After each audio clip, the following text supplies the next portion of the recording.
श्री छत्रपती शिवाजी महाराज संग्रहालय सातारा येथे पुरातन वस्तूंचे 3D स्कॅनिंग करण्याचे काम सुरू आहे, असे संग्रहालय प्रमुख अभिरक्षक श्री प्रवीण शिंदे यांनी सांगितले आहे। यामुळे संग्रहालयातील पुरातन वस्तूंचा सखोल अभ्यास होऊन सविस्तर डॉक्युमेंटेशन केले जाणार असून पुरातन वस्तूंचे आधुनिक पद्धतीने अद्ययावत रेकॉर्ड तयार केले जाणार आहे। त्यामुळे सोप्या पद्धतीने वस्तूचे आकलन होणार आहे।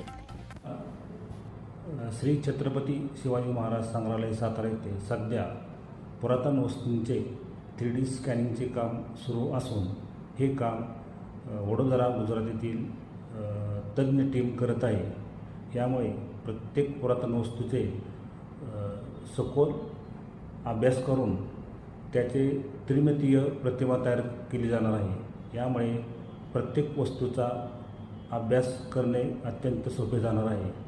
सदर काम हे लवकरच पूर्ण केले जात आहे।